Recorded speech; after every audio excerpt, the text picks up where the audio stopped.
You guys good? So, Coach for Jaden, what was he doing so well tonight? I started after the first 3 hitters of the game. After that, he got going. Really happy for him. You know, it's been a long road, you know, to get to the point where he's pitching for us, and we think he's a good pitcher and can really help us. And certainly did tonight. You know, coming off of a big weekend, you know, in terms of using a lot of guys, like getting any length out of anybody was going to be awesome. You know, and I kind of had my mindset like if we got 3 innings, that would have been great. But he really found a stride. I mean, after those 2 base hits, I think he gave up 1 more single, but they didn't do much after that. So really good outing for him. I think it's something to build off of, and I think we controlled the pitch count enough to have him available, you know, back into the weekend. Was the sinker a pitch that he's sort of added since he's gotten here? You know, he's always just had really good feel for everything. You know, he throws strikes. You know, he's changed, you know, his repertoire a little bit. You know, he just, I don't know how to say this the right way. Like, throwback's not the right word, but I mean, just his whole demeanor, his disposition, all of his pitches, he just kind of reminds me of that, like, 1990s big league starter that you can count on throwing strikes with 3 or 4 pitches. And, you know, you look up and it's 5 or 6 innings and there's only 1 run on a board. And he's built his stamina up, you know, to be able to do that. And gave us a good lift tonight. As far as the pitch itself, you know, like I said, he's really into pitching. Like, he loves pitching, and so you'd have to ask him that question. And I mean, this guy was the #1 recruit in California.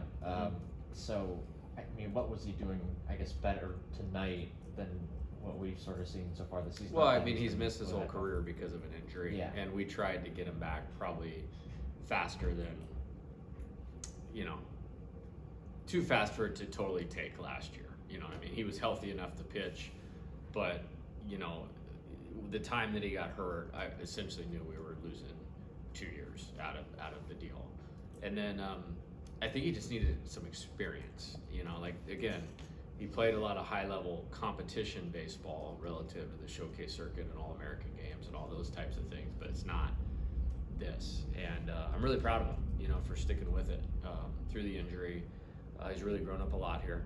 He's done a good job in school, and he's plenty good enough to help us, you know. And he's starting to, like, I mean, finishing out that Sam Houston game. I mean, it's only a 4-run game in a really small ballpark there. I thought the game against North Alabama, we had the game kind of in hand, but I thought he was awesome that day. And then I thought he was good last week against Xavier, you know. And what I'd like to see is he's gotten himself in a little trouble and gotten out of it. And so I think he's just getting better. You know, it's kind of like, you know, with, you know, we talk about Chase Shores a lot because he's pitching on the weekend, but I think the more those guys get out there, the more they're going to continue to improve. And Jacob Myers, he was finding the zone a lot more consistently tonight. Yeah. What's the sort of the key for him to do that? She just get close enough because he can't hit it. Nobody's hit it yet. I'm really happy about that. You know, it's a key point of us reaching our potential, and I think this team has a high ceiling. And both those guys and Cooper's a big part of our future. You know, so I was happy to get him in. But both those guys tonight, they have a lot more that they can offer our team, and I think we saw some of it out of both of them tonight. So I'm really happy about that. I hate the 10-run rule thing. Like, it is what it is. We have no say in it as an SEC team. You know, and the opponent either opts in or opts out. You know, so you know, I would have liked to have gotten. I mean, we had Chandler Dorsey up. I mean, John Pearson was on deck. Larson was in the hole. Like, those guys are important parts of our team, and you know, they could have got 2 more at bats instead. They didn't get any, and so that was kind of a bummer. You know, Cade Woods, I want to get him back out there. Dorsey was coming in. I wanted to get Dylan Thompson on the mound. He was probably going to make his debut tonight. Thought, no, we want to get back out there. So I know that wasn't part of the question, but if you want to get some shirts that say no 10-run rule. Seems like Jared is swinging and missing a lot less this season. What's been the catalyst for that? Yeah, he's a great hitter. I'll let him talk a little more about that, but he's just the awareness, the heightened awareness awareness of what he needs to do to be successful. He's been so good.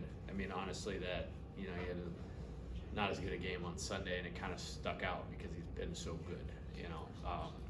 I think just he took the things that he needed to do better, kind of in phases.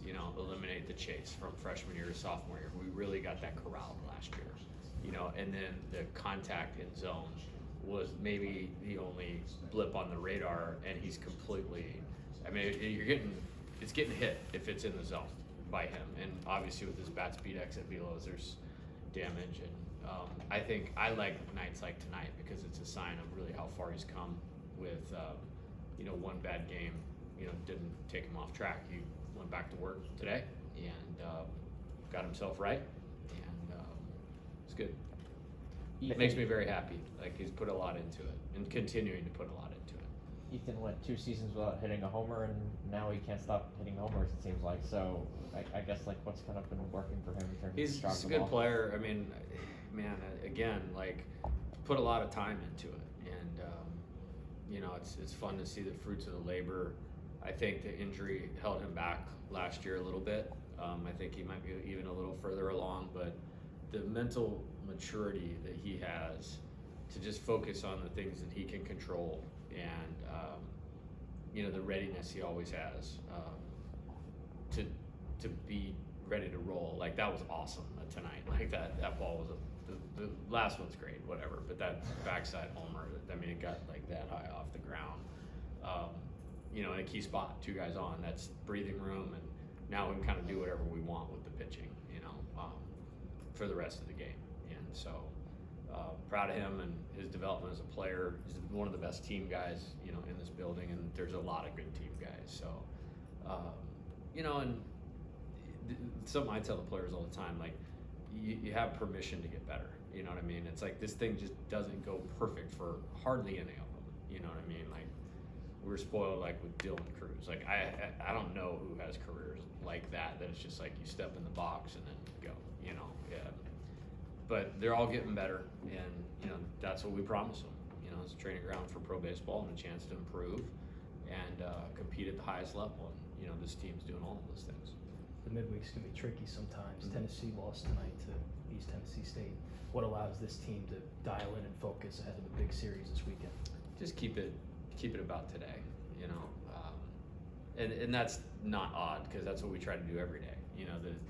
The September 28th skill instruction day is not about the opening day, and opening day is not about SEC play and SEC play. It's just compartmentalizing, and it's a lot of I talk about it a lot, the task at hand, focus on one pitch at a time. I mean, that's like, there's very few signs around here, but there's a sign that says one pitch at a time right when they're walking down the tunnel. I think they've really embraced that. I think they've respected each game as it's come along, and I'm proud of them for that. And I think that allows us to separate a little bit, and just from, other teams, because everybody has good players in the league, and at the top of the college baseball. So how do you find the advantages? You find them there, with, self-discipline, with maturity. And so, look at what we were talking about, like with Jared, with Jaden, these guys evolving, to being these really good players. Most of that has to do with mental game, because, the physical parts, they come in talented, we add to that. But I think just being really intentional about it's about today. And, Friday, it'll be about Friday, which is going to be a lot of fun. There weren't a lot of mistakes in this game, but there was. We actually did make a couple. Well, I was just going to mention that, and maybe there was the tag play at second where Tanner probably should have got the third, and then it was the squeeze play. Yep. So what kind of went haywire there? Just the first one was just basically a mental error, and the second, it's partly on me. We had a mix up on the sign. You know what I mean? Which Jake obviously didn't mess it up. But Tanner's one of the smartest players that we have, and he's one of the most hardworking and in tune with winning players that we have, and very similar to Ethan Fry, team guy, and all that. Like, we addressed it, and it will be fine. A couple weeks ago, you slide Chris Stanfield down to the 9-hole. How do you like how he's contributed to the bottom part? I love everything about Chris Stanfield. I can't even imagine our team without him. He's really contributed so much on both sides of the ball, and on top of that, the energy that he brings on a daily basis. I don't think there's one guy in that locker room would have anything negative to say about him, just because of